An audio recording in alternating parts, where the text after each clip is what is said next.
तो कल हमने सबसे पहले ये देखा था कि वेक्टर्स बोला कैसे जाता है।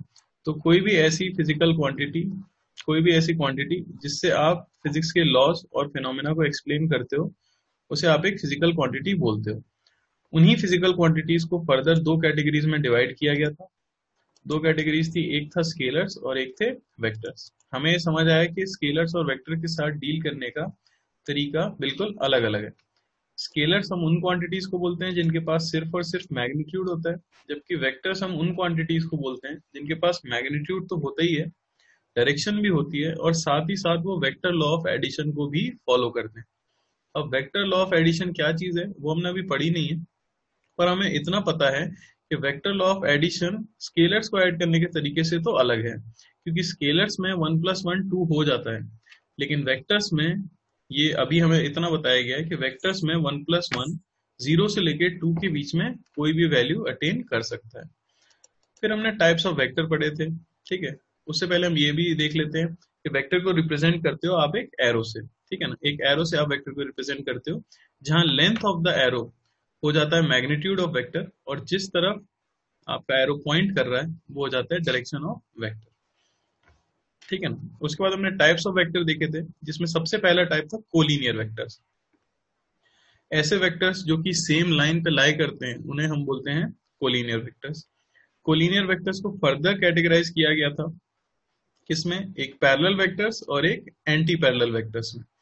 पैरेलल वेक्टर्स किन्हें बोला जाता है, ऐसे वेक्टर्स जो कि सेम डायरेक्शन में पॉइंट कर रहे हों।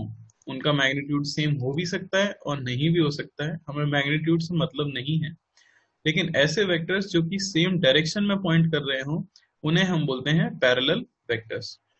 उनके बीच का एंगल क्या होना चाहिए, 0 डिग्री। तो यहीं पे एक प्रॉपर्टी भी काम आ गई थी, क्योंकि मैंने जो डायग्राम में ड्रॉ किया था, जो पैरेलल वेक्टर्स हमने ड्रॉ किए थे वो कोलिनियर कैसे हो गए, उसके लिए प्रॉपर्टी जो हम यूज करते हैं वो ये है कि अगर आपके पास दो वेक्टर्स हैं इस तरह से और दोनों पैरेलल वेक्टर्स हैं, तो वेक्टर की प्रॉपर्टी यूज होती है कि किसी भी वेक्टर को अगर आप स्पेस में खुद से पैरेलल शिफ्ट कर देते हो तो वेक्टर अनचेंज रहता है। यानी इस वेक्टर को उठा के अगर मैं यहां पे रख दूं तो वेक्टर में कोई चेंज नहीं आएगा, और लो दो पैरेलल वेक्टर्स क्या बन गए, कोलिनियर वेक्टर्स बन गए। सिमिलरली अगर आपके पास दो एंटी पैरेलल वेक्टर्स हैं, एंटी पैरेलल वेक्टर्स किन्हें बोला जाता है, जिनकी डायरेक्शन एग्जैक्टली ऑपोजिट हो। मैग्नीट्यूड इक्वल हो भी सकता है और नहीं भी हो सकता, उससे हमें मतलब नहीं है, बस इनके बीच का एंगल क्या होना चाहिए, 180 डिग्री होना चाहिए। अब ये तो सेम लाइन पे है नहीं, तो वापस से हम बोल देते हैं कि वही प्रॉपर्टी हमने यूज की कि किसी भी वेक्टर को उठा के आप खुद से पैरेलल स्पेस में कहीं भी शिफ्ट कर सकते हो। तो इसको उठा के मैं यहाँ पे अगर ड्रॉ कर दूं तो लो हो गए ये सेम लाइन पे, और इसलिए हम उन्हें कोलिनियर बोल देते हैं। तो कोलिनियर के पास दो टाइप्स थे, एक था पैरेलल वेक्टर्स और एक था एंटी पैरेलल वेक्टर्स। मेनली हमें इन दोनों के बीच का एंगल याद रखना होता है। इसके बाद एक आए थे इक्वल वेक्टर्स। नाम से ही पता लग रहा है इक्वल वेक्टर्स यानी ऐसे वेक्टर्स जिनका मैग्नीट्यूड सेम होता है और डायरेक्शन क्या होती है, सेम।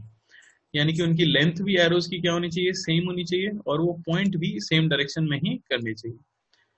हाँ, तो किसी का डाउट है, is electric current a vector quantity, तो ये हमने कल ही डिस्कस कर लिया था कि वेक्टर उसको नहीं बोलते हैं जिसके पास मैग्नीट्यूड हो और डायरेक्शन हो, क्योंकि ऐसी कई फिजिकल क्वांटिटीज होंगी जिनके पास मैग्नीट्यूड होगा, डायरेक्शन होगा, पर वो वेक्टर नहीं होंगे। क्यों, क्योंकि वो वेक्टर लॉ ऑफ एडिशन को फॉलो नहीं कर रहे। तो कल ही मैंने बताया था कि करंट एक ऐसी क्वांटिटी है जिसके पास मैग्नीट्यूड है, डायरेक्शन है, पर वो वेक्टर लॉ ऑफ एडिशन को फॉलो नहीं करता है, इसीलिए आप उसे क्या बोलते हो, स्केलर बोलते हो, ना कि वेक्टर। तो करंट एक स्केलर क्वांटिटी है, और इसका रीजन हम दे सकते हैं क्योंकि वो वेक्टर लॉ ऑफ एडिशन को फॉलो नहीं करता, ठीक है। किसी का और डाउट है, अनंत का डाउट है, सर अगर एक कार पर 4th फ्लोर पर और एक सेकंड कार पर चल रहा है तो पैरेलल वेक्टर्स के कारण दोनों कोलाइड करने चाहिए। मैं क्वेश्चन नहीं समझ पाया। Why is temperature gradient a vector quantity, ठीक है ना। टेम्परेचर ग्रेडियंट अभी आप कहाँ से बात कर रहे हो, ये तो आगे आएगा काफी ज्यादा, ठीक है ना। हम अभी बहुत ज्यादा आगे नहीं बढ़ रहे हैं डिस्कशन में, पहले ही चैप्टर है। एडिशन ऑफ वेक्टर्स अभी मैंने बताया ही नहीं है, मैं पूरा रिवाइज कर रहा हूँ, ठीक है। ठीक है, जो भी डाउट है आप मुझे ग्रुप में डाल देना, तब मैं बता दूंगा। अभी मैं एक बार रिवाइज कर देता हूँ। इक्वल वेक्टर्स क्या हो गए, जिनका मैग्नीट्यूड और डायरेक्शन क्या हो सेम। फिर हमने डिफाइन किया एक negative of a vector. Negative of a vector का मतलब क्या था, ऐसे वेक्टर्स जिनका मैग्नीट्यूड तो सेम है पर डायरेक्शन क्या है, ऑपोजिट है। यानी कि अगर एक पेन मैंने इस तरह से रख दिया है जिसकी कुछ लेंथ है, वो पॉइंट कर रहा है राइट की तरफ, तो उसी को अगर मैं रिवर्स करके रख दूं एकदम ऑपोजिट डायरेक्शन में पॉइंट करते हुए लेफ्ट की तरफ, तो ये दोनों वेक्टर्स क्योंकि इनकी लेंथ इक्वल है और डायरेक्शन एकदम ऑपोजिट है, तो इन्हें नेगेटिव ऑफ वेक्टर बोल सकते हैं। यानी कि मैं कह सकता हूं अगर ये ए वेक्टर है और ये बी वेक्टर है, तो B vector is negative of A vector. उसके बाद हमने डिफाइन किया था जीरो वेक्टर या नल वेक्टर, जो कि काफी इंटरेस्टिंग था। जीरो वेक्टर या नल वेक्टर हम किसे बोलते हैं, एक ऐसा वेक्टर जिसका मैग्नीट्यूड जीरो है उसे आप बोलते हो नल वेक्टर, यानी कि उसके एरो की लेंथ कितनी है, जीरो। तो ऐसे वेक्टर को डिफाइन ही क्यों किया गया, तो हमें पता लगा कि ये एक प्रॉपर्टी है कि अगर आप स्केलर से स्केलर को ऐड करो तो स्केलर मिलता है, स्केलर से स्केलर को सब्ट्रैक्ट करो तो भी स्केलर मिलता है। तो सिमिलरली वेक्टर से वेक्टर को ऐड या सब्ट्रैक्ट करने पर भी हमें क्या मिलना चाहिए, वेक्टर मिलना चाहिए। तो अगर हम ए वेक्टर में से ए वेक्टर को माइनस करें तो कॉमन सेंस है कि आंसर तो जीरो आएगा, लेकिन जीरो एक स्केलर है, इसीलिए हमने डिफाइन कर दिया जीरो वेक्टर। तो हम कह देते हैं कि जीरो वेक्टर एक ऐसा वेक्टर है जिसका मैग्नीट्यूड जीरो है और उसकी डायरेक्शन डिफाइंड नहीं है, यानी कि its direction is not defined. ठीक है ना, जब यूज आएगा तब मैं बताऊंगा। और जो सबसे इंपॉर्टेंट हमने कल पढ़ा था वो था यूनिट वेक्टर। यूनिट वेक्टर कौन है, यूनिट वेक्टर एक ऐसा वेक्टर है जिसका मैग्नीट्यूड वन है। किसी भी वेक्टर के पास दो क्वांटिटीज होती हैं, किसी भी वेक्टर के पास एक तो उसका मैग्नीट्यूड होता है, एक उसकी डायरेक्शन होती है। अगर किसी वेक्टर का मैग्नीट्यूड वन हो जाए तो बेसिकली वो सिर्फ और सिर्फ क्या रिप्रेजेंट कर रहा है, डायरेक्शन को रिप्रेजेंट कर रहा है। हमने उसका सिंबल भी देखा था, उसका सिंबल क्या हो जाता है, एक कैप। ठीक है ना, एक्सियल वेक्टर्स मैंने कहा था हम आगे देखेंगे। अगली चीज थी मैग्नीट्यूड ऑफ वेक्टर कैसे रिप्रेजेंट किया जाए। तो मैग्नीट्यूड ऑफ वेक्टर को आप मॉड या बार लगा के रिप्रेजेंट करते हो, ये हम कल देख चुके हैं। ठीक है ना, और वहां से हमें एक फॉर्मूला मिल गया था कि किसी भी वेक्टर का यूनिट वेक्टर निकालने के लिए आप उस वेक्टर को अगर उसके मैग्नीट्यूड से डिवाइड कर देते हो तो आपको यूनिट वेक्टर मिल जाता है। और लास्ट जहां पे हमने एंड किया था वो था किसी भी पॉइंट के कोऑर्डिनेट्स लिखना। तो वहीं से हम शुरू कर रहे हैं वापस से। ठीक है, तो हमने कहा क्योंकि हमारी दुनिया थ्री डायमेंशनल है, तो कोई भी ऑब्जेक्ट जब मूव करेगी या किसी भी फिजिकल क्वांटिटी का मोशन अगर होगा या उसे आप डिफाइन करना चाहोगे तो मैक्सिमम आप कितने डायमेंशंस का यूज कर सकते हो। तो बोला गया क्योंकि वर्ल्ड 3D है तो हम तीन डायमेंशंस का यूज कर सकते हैं। किसी भी ऑब्जेक्ट के पास या तो लेंथ हो सकती है, या विड्थ हो सकती है, या फिर हाइट हो सकती है। तो हमने पूरे स्पेस को तीन म्यूचुअली परपेंडिकुलर एक्सिस में डिवाइड कर दिया, जिन्हें हमने नाम दिया एक्स एक्सिस, वाई एक्सिस और एक जेड एक्सिस। ये जेड एक्सिस ऑल्दो ड्रॉ मैंने इस तरह से की है, लेकिन ये जेड एक्सिस इस तरह से प्लेन से बाहर आती हुई है। ठीक है ना, तो ये तीनों ही एक दूसरे के साथ क्या एंगल बना रही होंगी, 90 डिग्री बना रही होंगी, जहां एक्स एक्सिस ये है, वाई एक्सिस ये है और जेड एक्सिस प्लेन से बाहर आती हुई है। इन तीनों एक्सिस के इंटरसेक्शन पॉइंट को नाम दिया गया था ओरिजिन। ओरिजिन नाम इसलिए दिया गया क्योंकि सारी कैलकुलेशंस की ओरिजिन या सारी डिस्टेंस आप जो मेजर करोगे वो इसी पॉइंट से मेजर करने वाले हो। तो इस ओरिजिन की right direction positive x axis है और इस ओरिजिन की left direction negative x axis है। सिमिलरली ऊपर वाली पॉजिटिव वाई एक्सिस है, नीचे वाली नेगेटिव वाई एक्सिस है, बाहर वाली पॉजिटिव जेड एक्सिस है और अंदर वाली नेगेटिव जेड एक्सिस है। ठीक है ना, यहां मैंने उसे ओ से रिप्रेजेंट कर दिया। हाँ, तो किसी का डाउट है कि कैन वी ऐड और subtract a vector with a scalar, तो नहीं कर सकते। हम किसी वेक्टर को स्केलर से सब्ट्रैक्ट नहीं कर सकते, ये पॉसिबल नहीं है। आप एडिशन और सब्ट्रैक्शन स्केलर का स्केलर से कर सकते हो और वेक्टर का वेक्टर से कर सकते हो।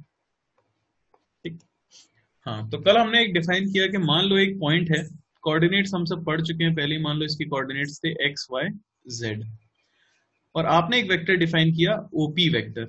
ओपी वेक्टर को मैंने लिखा किस तरह से था, अगर हम देखें तो ओपी वेक्टर को मैंने इस तरह से लिखा था कि ओपी वेक्टर, ये हमने ये भी याद किया है कि सिंबल जब भी आप लिखते हो किसी भी वेक्टर का, तो उसमें जो आप एरो ड्रॉ करो वो एरो हमेशा कहाँ पॉइंट करना चाहिए, राइट साइड में पॉइंट करना चाहिए। ओम का डाउट है sir can we convert a vector into a scalar. नहीं बेटा, कन्वर्ट करने का कोई सेंस नहीं बचेगा। बेसिकली एक वेक्टर का मैग्नीट्यूड स्केलर होता है, ठीक है ना। जैसे मैं बोलूँ वेलोसिटी 10 मीटर पर सेकंड नॉर्थ है, तो 10 मीटर पर सेकंड स्केलर है, ठीक है ना। जैसे वेलोसिटी को अगर आप डायरेक्शन ना बताओ तो स्केलर हो गई, स्पीड बन जाएगी, ठीक है ना। मल्टीप्लिकेशन कर सकते हैं, ये सब आगे आएगा। प्लीज अभी आप लोग आगे मत भागो, जो मैं बोल रहा हूँ सिर्फ उस पर ध्यान दो, जितना मैं बोल रहा हूँ। ज्यादा सोचने का कोई फायदा नहीं है, सब कुछ पढ़ाया जाएगा टाइम के साथ, ठीक है। ओपी वेक्टर हमने यहाँ पे जैसे डिफाइन किया, क्योंकि वो स्टार्ट हो रहा था ओ पॉइंट से और वो एंड हो रहा है पी पॉइंट पे,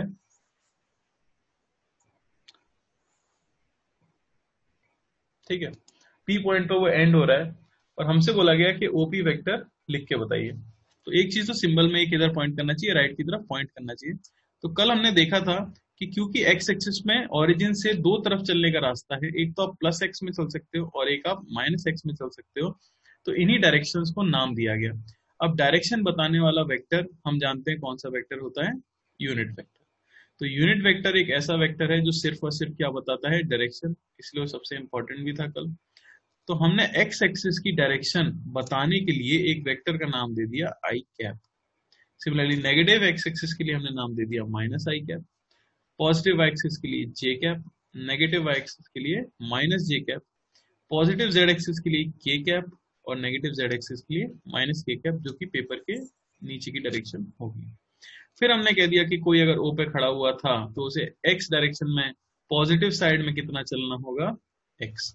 तो हम पोजीशन वेक्टर लिखते हैं एक्स आई कैप, प्लस वाई में उसे चलना है वाई जे कैप और जेड में चलना है जेड के कैप। यहां तक हमारा कल का डिस्कशन हो चुका है। क्या कोई इसमें कोई डाउट पूछना चाहता है? शुभम का डाउट है, unit vector has unit magnitude. हाँ बेटा, अभी तो बताया मैंने जस्ट। यूनिट वेक्टर का मतलब ही होता है जिसका मैग्नीट्यूड क्या हो, 1, ठीक है ना। Sir if you are giving i cap j cap and k cap can we change the order? नहीं, आप चेंज नहीं कर सकते, क्योंकि पूरी फिजिक्स इसी हिसाब से चलेगी। एग्जाम में जब क्वेश्चन आएंगे तो यही दिया जाएगा आपको। हाँ, ये आई जे के ही कहाँ से आया, तो ये आर्बिट्री है। लेकिन अगर आप right handed Cartesian coordinate system use कर रहे हो, जो कि सिस्टम पूरी फिजिक्स में यूज करेंगे, जो कि मैंने यहाँ ड्रॉ किया है, तो एक्स एक्सिस हमेशा आई कैप से डिनोट की जाती है, वाई जे से की जाती है और जेड के से की जाती है। अगर आप अपने देना चाहते हो तो दे सकते हो, पर एग्जामिनर कभी भी उसे अलाउ नहीं करेगा, क्योंकि इस सिस्टम के लिए डिफाइंड है, ठीक है ना।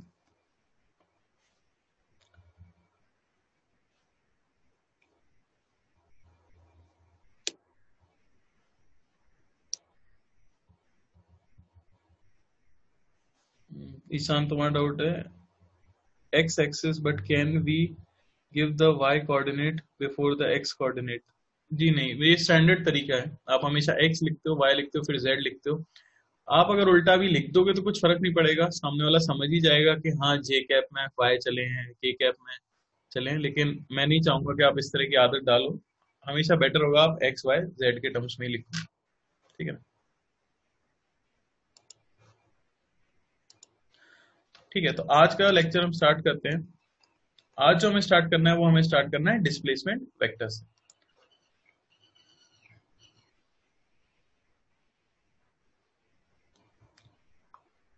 बिफोर जेड के cap Y there is no negative sign. बेटा नेगेटिव साइन है, पर वो कॉपी के अंदर वाली डायरेक्शन है। प्लस जेड कैप तो मैं यहाँ ड्रॉ कर सकता हूँ, पर मैं माइनस जेड कैसे ड्रॉ करूँ, वो बुक के पीछे वाली डायरेक्शन है, ठीक है ना। सॉरी, तुम्हारा डाउट है sir if you move opposite parallel to itself how will it remain unchange? मैं समझ नहीं पा रहा हूँ। मैं एक सेकंड के लिए अनम्यूट कर देता हूँ, आप अपना डाउट पूछ लो, क्योंकि मैं क्लियरली नहीं समझ पा रहा हूँ। बोलो बेटा, क्या डाउट है? That vector when moved parallel to itself remains unchanged. But sir, OP as a position vector, will it also remain unchanged? So sir, it also follows that rule. हाँ बिल्कुल फॉलो करते हैं। तो आप स्पेस में से shift कर दोगे, उससे कुछ फर्क नहीं पड़ेगा। आप अगर इसे शिफ्ट कर रहे हो पूरे वेक्टर को, तो आप ओ पॉइंट को भी शिफ्ट कर रहे हो और पी पॉइंट को भी शिफ्ट कर रहे हो, तो अनचेंज ही तो रहा। उसकी डिस्टेंस भी फिक्स रहेगी और उसकी डायरेक्शन भी फिक्स। क्योंकि आप ओपी वेक्टर शिफ्ट कर रहे हो, ठीक है ना, तो आपको पी को भी शिफ्ट करना होगा और ओ को भी शिफ्ट करना होगा। सर अगर हम लोग ओपी वेक्टर शिफ्ट करें बट ओ और बी को शिफ्ट नहीं करें एंड उसका जो start point and and point रहेगा वो डिफरेंट हो जाएगा, मान लीजिए ए बी, हाँ, तो उसका नेम चेंज तो उसे हम पोजीशन वेक्टर नहीं बोलेंगे। पोजीशन वेक्टर हमने डिफाइन भी किया है, सेम ही रहेगा, वेक्टर सेम ही रहेगा ना, वेक्टर सेम रहेगा लेकिन वो उस क्वांटिटी को रिप्रेजेंट नहीं करेगा। उसे आप पोजीशन वेक्टर ऑफ पी नहीं बोलोगे, उसे आप ए बी वेक्टर नाम दोगे। Yes sir. एक्स वाई और जेड उसका मैग्नीट्यूड मूवमेंट का मतलब उसका पोजीशन का मैग्नीट्यूड कितना दूर है ओरिजिन से। हाँ, एक्स बेसिकली बता रहा है कि एक्स एक्सिस पे वो पॉइंट कितना दूर है, वाई बता रहा है वाई एक्सिस पे वो पॉइंट कितना दूर है, और जेड बता रहा है जेड एक्सिस पे कितना दूर है। सर कॉम्प्लेक्स नंबर्स भी वेक्टर्स होते हैं क्या? बेटा इतना आगे क्यों जा रहे हो, अभी आप यही सुन लो पहले, इतना डाउट हो रहा है लोगों को। और अगर X Y and Z distance है तो मॉड नहीं लगेगा। एक्स वाई जेड डिस्टेंस है, हाँ, स्केलर्स के लिए हम मॉड लगाते हैं या फिर आप ऊपर एरो नहीं बनाते हो, तो मैंने एरो नहीं बनाया, वो सीधी चीज है, मैंने कल बताया था। ठीक है। के कैप, हाँ किसी ने पूछा है पॉजिटिव जेड एक्सिस रिप्रेजेंट करता है क्या? हाँ, और माइनस के cap negative Z axis represent करता है। सर हाँ बोलो।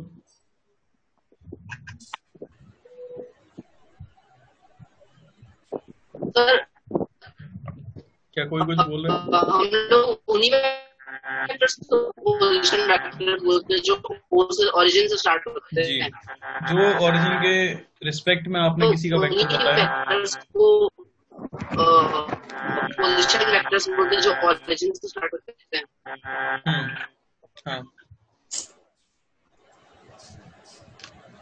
ठीक है सर, हम लोग उन्हीं वेक्टर्स को पोजीशन वेक्टर्स बोलते हैं। हाँ बेटा, मैं हाँ बोल तो रहा हूँ, सिर्फ उन्हीं वेक्टर्स को हम पोजीशन वेक्टर बोलते हैं जो कि ओरिजिन से स्टार्ट होते हैं,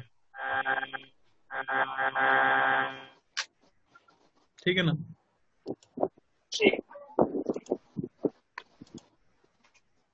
तो आगे हम बढ़ते हैं जिसपे डिस्प्लेसमेंट वेक्टर। अब डिस्प्लेसमेंट वेक्टर क्या है? अभी हमने सिर्फ एक तरह का वेक्टर डिफाइन कर पाया जिसे हमने नाम दिया है ओपी वेक्टर। ये बताता है किसी भी पॉइंट की position with respect to origin. लेकिन क्या हो अगर आप जानना चाहो कि एक पॉइंट के रिस्पेक्ट में दूसरे पॉइंट का कोऑर्डिनेट क्या होगा। जैसे मैं अगर बोल दूं कि इसी स्पेस के अंदर एक पॉइंट होता जिसे हम नाम दे देते हैं ए, जो कि होता आपका x1, y1, z1, और एक स्पेस में दूसरा पॉइंट होता बी जिसको नाम दे देते हैं x2, y2 और z2। अब अगर कोई बोले आपसे कि हम ए पॉइंट पे खड़े हुए थे और हम बी पॉइंट पे जाना चाहते हैं, तो बताओ ए से बी तक जाने में हमें कितना चलना पड़ेगा, उसकी इंफॉर्मेशन वेक्टर फॉर्म में किस तरह दी जाए। तो सबसे पहली बात तो ये है कि आप डिस्प्लेस होना चाहते हो ए पॉइंट से बी पॉइंट पे, तो एक वेक्टर हमने डिफाइन किया इस तरह से। क्योंकि इनिशियल पॉइंट ए है तो वहां पे टेल है, फाइनल पॉइंट बी है तो वहां पे हेड है, तो हमने डिफाइन किया ए बी वेक्टर, ठीक है ना। और उसे मैंने नाम दिया डिस्प्लेसमेंट वेक्टर, क्योंकि अब मैं क्या कर रहा हूं, डिस्प्लेस हो रहा हूं एक जगह से दूसरी जगह। तो अब आप सीधे सीधा देख सकते हो कि ए का एक्स कोऑर्डिनेट था x1 और बी का एक्स कोऑर्डिनेट था x2। तो ए से बी जाने में आपको एक्स एक्सिस पे कितना चलना पड़ेगा। जैसे कि अगर सिंपली मैं पूछूं कि ए पॉइंट का एक्स कोऑर्डिनेट 2 है और बी पॉइंट का एक्स कोऑर्डिनेट 5 है, तो ए से बी जाने में आपको कितना चलना पड़ेगा, तो सीधे आंसर आ जाता है 3 यूनिट्स हमें चलना पड़ेगा। ये 3 आंसर कैसे आया? आपने 5 - 2 किया तो वहां से आपको 3 मिल गया। तो यानी कि ए से बी जाने के लिए मैं कह सकता हूं कि मुझे चलना पड़ेगा x2 - x1 आई कैप, ये तो हो गया पॉजिटिव एक्सिस की तरफ, प्लस सिमिलरली y1 से y2 जाने के लिए हमें चलना कितना पड़ेगा, तो मैं कह सकता हूं y2 - y1 जे कैप, और प्लस सिमिलरली हम कह सकते हैं कि हमें के कैप में कितना चलना पड़ेगा, तो वो आ जाएगा z2 - z1 के कैप। और इस तरह से हमने लिखना सीखा डिस्प्लेसमेंट वेक्टर। यानी कि अगर आपसे कभी भी डिस्प्लेसमेंट वेक्टर बोला जाए, तो अगर हमसे बोला जा रहा है कि मुझे लिखना है कोई जनरल सी डी वेक्टर, तो मैं याद रखूं कि coordinates of D final coordinates minus coordinates of C, ये आपको देगा वेक्टर। क्या इसमें किसी को कोई डाउट है? पीडीएफ में भी देख सकते हो आप, साइड में मैंने डायग्राम बनाया दिख रहा होगा। जो हमें ए बी वेक्टर मिला है वो मिला है x2 minus x1 i cap plus y2 minus y1 j cap.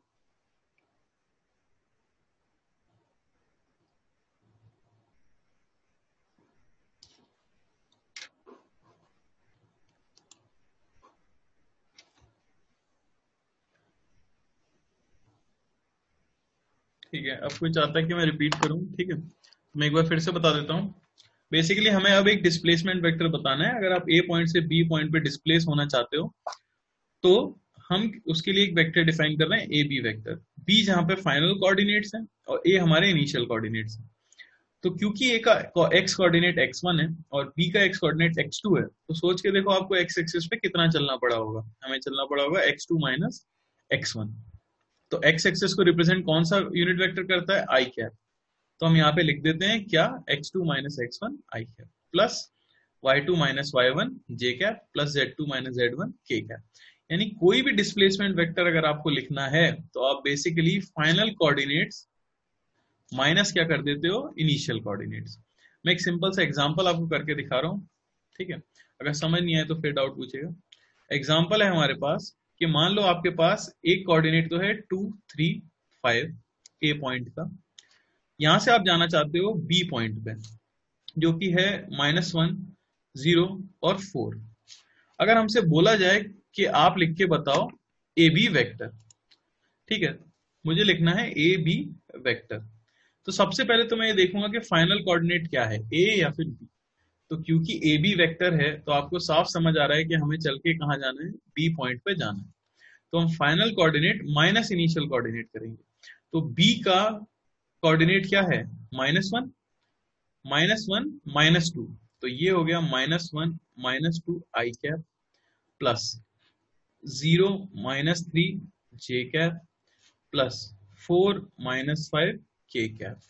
और यहां से हमें मिल जाएगा ए बी वेक्टर इक्वल होगा -3 आई कैप -3 जे कैप और -के कैप। क्या किसी को डाउट है इसमें कोई?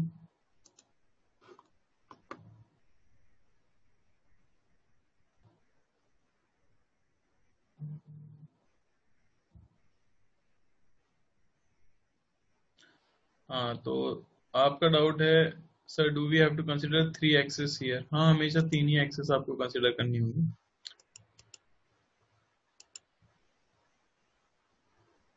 ठीक है ना?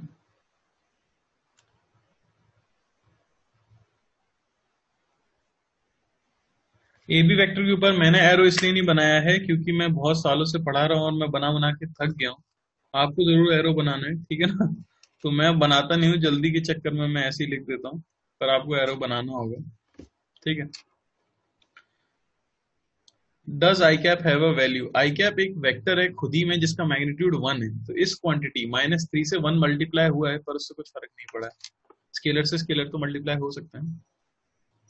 Can't we go from A to B? हम ए टू बी ही तो गए हैं सीधे सीधे, पर आप जाओगे कैसे? सीधे फ्लाई करके नहीं जा सकते हो, आपको कोऑर्डिनेट्स की रिलेशन देनी है।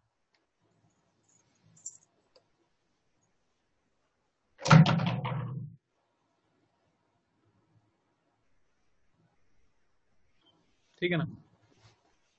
मेरे हिसाब से इसमें किसी को डाउट नहीं होना चाहिए। एग्जाम्पल काफी क्लियर था, काफी सिंपल एग्जाम्पल था और अभी चैप्टर काफी सिंपल ही चल रहा है।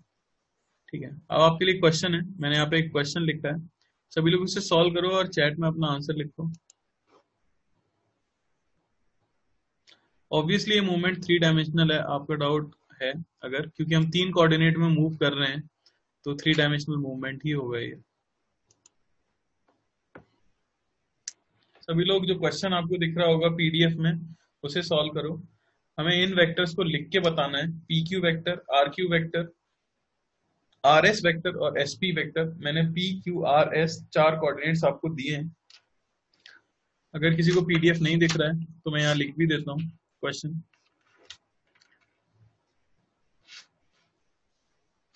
तो आपके पास पी के जो कोऑर्डिनेट्स हैं वो है 2 3 4, क्यू के जो कोऑर्डिनेट्स हैं वो है 1 -2 और 3, आर के जो कोऑर्डिनेट्स हैं 0 0 2, और s के जो कोऑर्डिनेट्स हैं 3, -4, -5, आपको बताना है पी क्यू वेक्टर कितना होगा, आर क्यू वेक्टर कितना होगा, आर एस वेक्टर कितना होगा और एस पी वेक्टर कितना होगा। हमें आई कैप, जे कैप और के कैप के टर्म्स में इन्हें लिख के बताना है।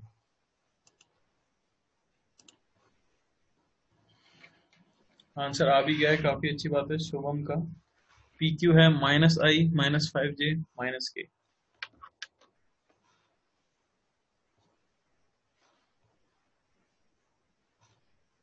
बिल्कुल सही है।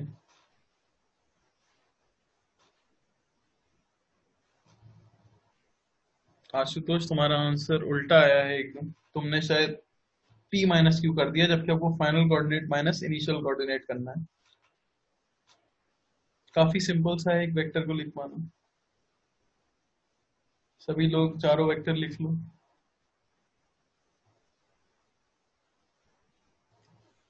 मीटिंग अगर एंड हो जाएगी 10 मिनट के बाद, आप सेम आईडी से वापस से ज्वाइन कर लीजिएगा।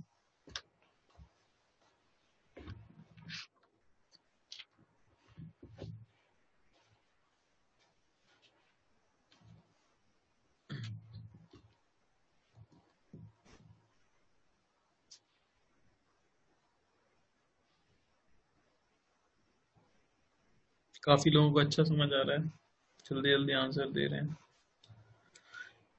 सभी लोग कर सकते हो, सिंपल है। अगर किसी से नहीं हो रहा है तो मैं यहाँ करके दिखा रहा हूँ। जैसे पी क्यू वेक्टर आपको लिखना है तो क्यू के कोऑर्डिनेट माइनस पी के कोऑर्डिनेट, तो 1 -2 पी क्यू के लिए लिखूंगा मैं 1 -2 I cap plus -2 -3 J cap plus 3 -4 K cap. ये आपको मिल जाएगा -i कैप, -5 जे कैप और -k कैप। काफी लोगों का आ गया था।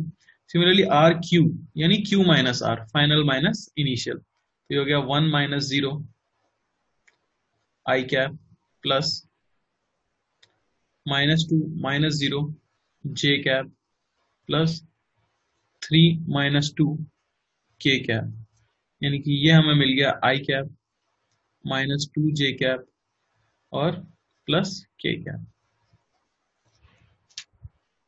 थर्ड वाले में हमें आर एस वेक्टर चाहिए, तो एस माइनस आर हमें करना है, तो वो हो जाएगा 3 -0 I cap plus -4 -0 J cap plus -5 -2, ठीक है ना, के कैप। तो ये हमें मिल जाएगा 3 आई कैप -4 जे कैप -7 के कैप। एस पी वेक्टर हमें चाहिए, यानी पी में से एस को माइनस करना है, तो ये हो गया 2 -3 आई कैप प्लस 3 -4 जे कैप प्लस 4 -5 के कैप, ठीक है ना, जिसकी की वैल्यू हमें कितनी मिल जाएगी, -i cap plus 7 J cap और प्लस 9 के कैप। कुछ लोगों का काफी सही हो रहा है, सारे ही सही, ठीक है ना। किसी को डाउट है चारों में से किसी में? तो एक चीज तो समझ आ गई, अगर आपको कोऑर्डिनेट्स दे दिए जाएं और आपसे बोला जाए कि इन्हें वेक्टर फॉर्म में लिख के बताओ, तो आप इजीली उन्हें वेक्टर फॉर्म में लिख के बता सकते हो, ठीक है।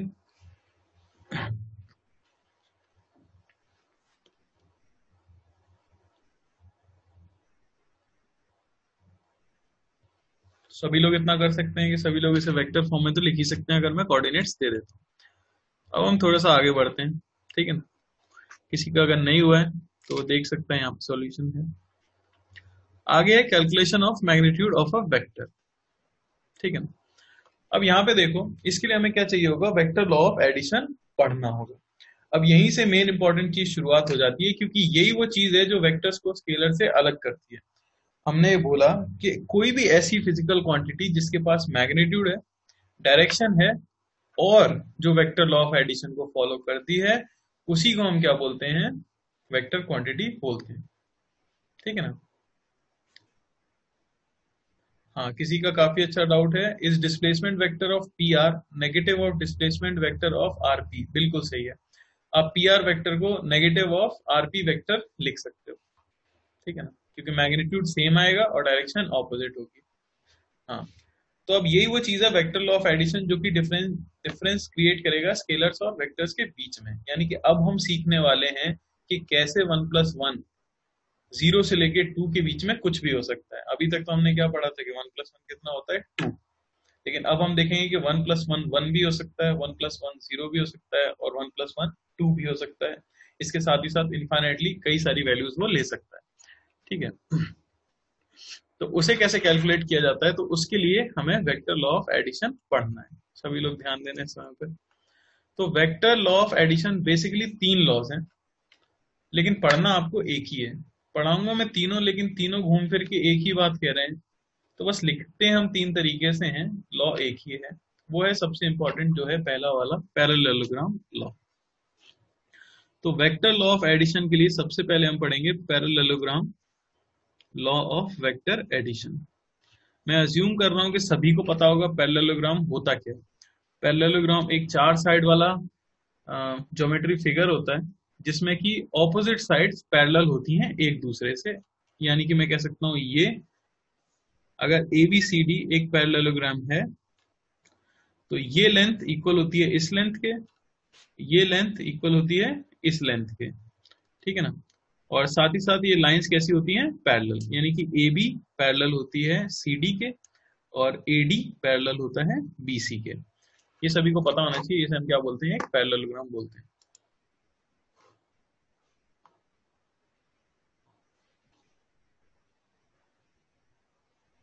ठीक है।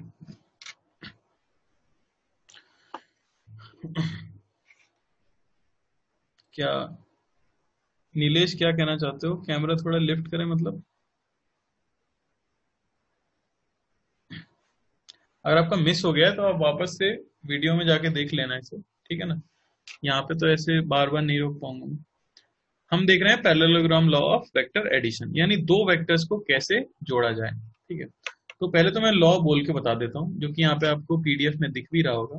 तो लॉ है इफ, ठीक है, लॉ में आप देख सकते हो पैरेललोग्राम लॉ किसे बोला जाता है, ठीक है। If A vector and B vector represent the adjacent sides of a parallelogram, then addition or resultant of the two vectors is given by the diagonal of the parallelogram। मतलब क्या हुआ इसका, इसका मतलब है कि अगर A वेक्टर और B वेक्टर किसी पैरेललोग्राम की एडजेसेंट साइड्स को रिप्रेजेंट कर रहे हैं, तो मैंने यहाँ पे दो वेक्टर्स बनाए, एक A वेक्टर मैंने बना लिया और एक B वेक्टर बना लिया, और इन्हें इस तरह से बनाना है कि ये किसी पैरेललोग्राम की एडजेसेंट साइड्स हो। तो पैरेललोग्राम कैसा रहा होगा, हम समझ सकते हैं, इसके पैरेलल एक लाइन रही होगी इस तरह से, ये हमारा कुछ पैरेललोग्राम रहा होगा।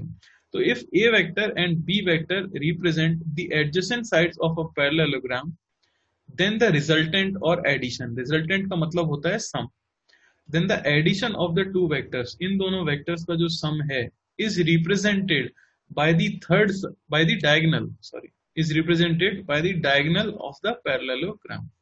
ये जो मैंने इनका डायगोनल बनाया है, ये जो वेक्टर है, ये बेसिकली इन दोनों के एडिशन को रिप्रेजेंट कर रहा है। यानी कि इतनी लेंथ के अंदर अगर आप इतनी लेंथ को वेक्टरली ऐड करते हो तो आपको इतनी लेंथ मिलेगी।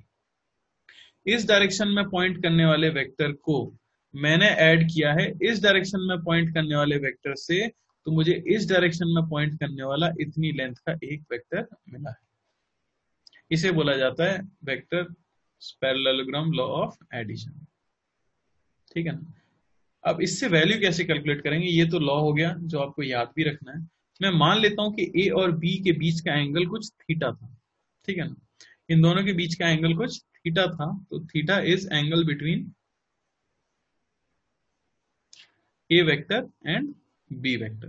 तो थीटा है angle between A vector and B vector. अब हमें इसकी लेंथ तो पता है, ये A वेक्टर है, तो इसके मैग्नीट्यूड को मैं कैसे रिप्रेजेंट कर सकता हूं, या तो मॉड A वेक्टर, या फिर सिंपली इसकी लेंथ कितनी होगी, A इसकी लेंथ होगी। सिमिलरली इसकी लेंथ कितनी होगी, बी इसकी लेंथ होगी, मैं ऊपर एरो नहीं बना रहा हूं, ठीक है ना। तो हमें इसकी लेंथ कितनी है वो कैलकुलेट करना है, ठीक है। तो थीटा इनके बीच का एंगल हमें दिया हुआ है, इस वेक्टर की लेंथ ए है, इस वेक्टर की लेंथ बी है, और मुझे इनके रिजल्टेंट इस वेक्टर की लेंथ को कैलकुलेट करना है, ठीक है। इसे मैं कैसे कैलकुलेट करूंगा आप देख सकते हो। मैं अगर इस पॉइंट से एक परपेंडिकुलर लाइन ड्रॉ करूं और इसे थोड़ा सा एक्सटेंड कर दूं, तो ये कुछ यहां जाके मीट कर रहे हैं। मैं एक ट्राइंगल को नाम देता हूं, इसे मैं नाम दे देता हूं ओ, इसे मैं नाम दे देता हूं ए, और इसे मैं नाम दे देता हूं बी। तो हम ये साफ साफ देख सकते हैं कि in triangle O A B, जो ओ ए बी हमारा ट्राइंगल है, उसमें मैं कह सकता हूं कि ओ ए का स्क्वायर ये इक्वल होना चाहिए ए बी का स्क्वायर प्लस ओ बी का स्क्वायर। इसी को मैं लिख सकता हूं ओ ए का स्क्वायर ये इक्वल होना चाहिए ए बी का स्क्वायर प्लस ओ बी को मैं क्या लिख सकता हूं, ओ बी को मैं लिख सकता हूं O P plus P B का होल स्क्वायर। ये बेसिकली टोटल लेंथ जो है वो OP प्लस PB है, ठीक है ना।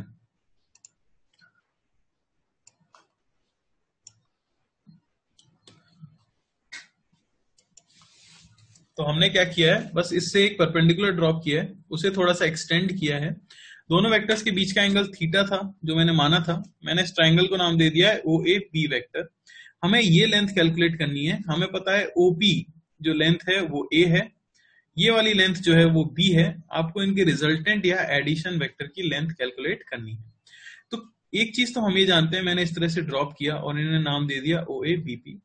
अगर इस ट्राइंगल OAB में हम पाइथागोरस थ्योरम लगाएं तो हमें मिल गया OA का स्क्वायर बराबर AB का स्क्वायर प्लस OB का स्क्वायर।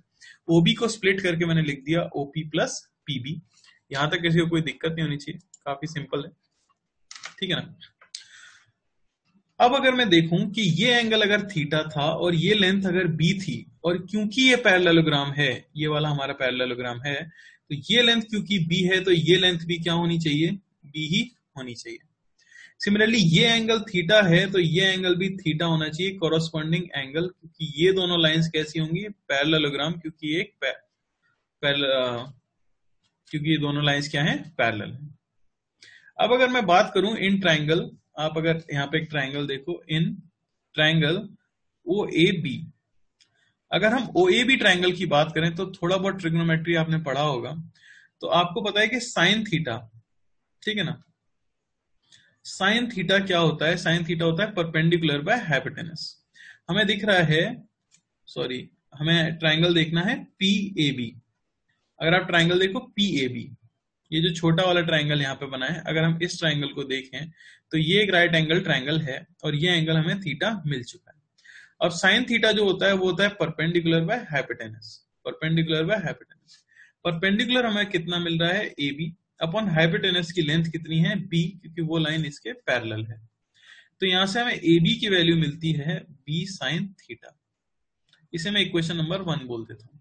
सिमिलरली इसी ट्राइंगल में अगर मैं कॉस थीटा देखूं तो कॉस थीटा होता है base upon hypotenuse, base upon hypotenuse, और बेस है PB।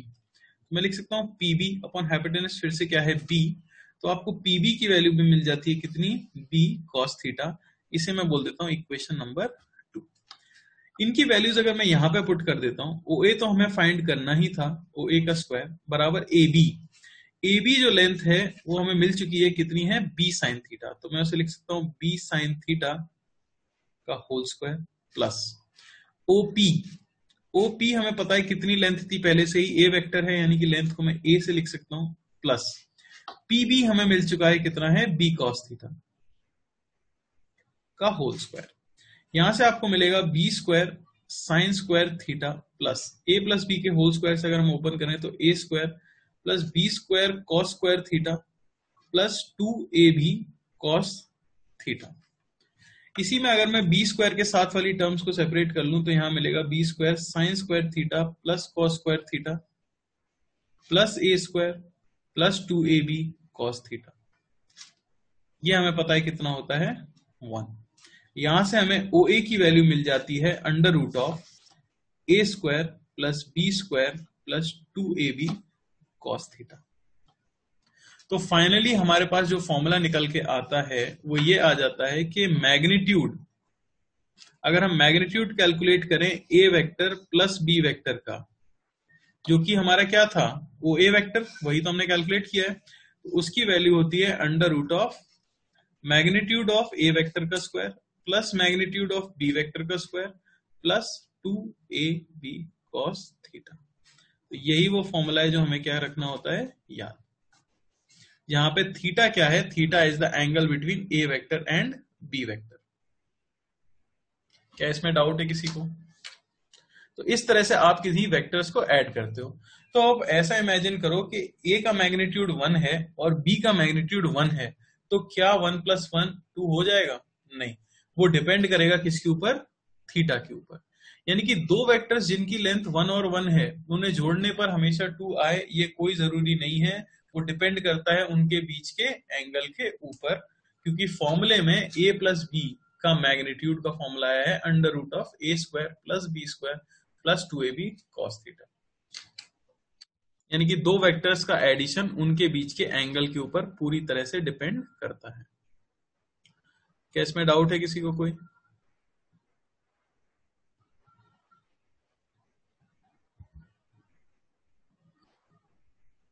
कोई डाउट?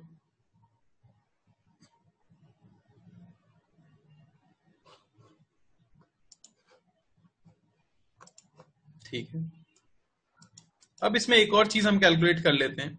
मान लो कि हमसे कोई बोले कि जो रिजल्टेंट वेक्टर आपका आया है वो बताओ ए वेक्टर के साथ कितना एंगल बना रहा था। तो मैं अगर बोल दूं कि जो रिजल्टेंट वेक्टर है वो ए वेक्टर के साथ कोई एंगल बना रहा था अल्फा, तो वो कैलकुलेट करके बताओ। ये जो रिजल्टेंट वेक्टर है वो ए वेक्टर के साथ कोई एंगल बना रहा है अल्फा, तो उसकी वैल्यू कैलकुलेट करके बताओ। तो मैं यहाँ पे लिख सकता हूँ सिंपली tan अल्फा। इस ट्रायंगल में अगर मैं देखूं कि इस ट्रायंगल में, ट्रायंगल OAB में, अगर आप ट्रायंगल OAB में देखो तो आपको दिखेगा कि tan अल्फा की वैल्यू क्या होगी। tan होता है परपेंडिकुलर बाय बेस, यानी कि परपेंडिकुलर है AB और बेस है आपका OB, यानी कि tan अल्फा की वैल्यू हो जाएगी AB बाय OB। यानी कि tan अल्फा को मैं क्या लिख सकता हूं, tan अल्फा हो जाएगा AB, जो हम निकाल चुके हैं ऊपर से, इसे मैं कह सकता हूं B sin theta upon OB हम जानते ही हैं कितना है, A + B cos थीटा। तो इस तरह से आप एंगल भी कैलकुलेट कर सकते हो, ठीक है ना। यानी कि angle made by net vector with A vector is B sin theta upon A + B cos theta. समझ आ रही है बात? इसी में अगर मैं बोल देता कि जो नेट वेक्टर है वो B के साथ एंगल बना रहा है बीटा, तो बताओ tan बीटा कितना होगा। ठीक है, तो अगर आप थोड़ा सा एनालिसिस यूज करो तो tan बीटा कितना आ जाएगा, वो आ जाएगा A sin theta upon B + A cos theta. ये मैंने कैसे लिख दिया डायरेक्टली? मैंने डायरेक्टली इसलिए लिख दिया क्योंकि जो A के साथ एंगल था उसमें आता है B यहाँ पे और B यहाँ पे, तो जो B के साथ एंगल है उसमें A यहाँ पे और A यहाँ पे। तो किसी को कोई डाउट है इसमें?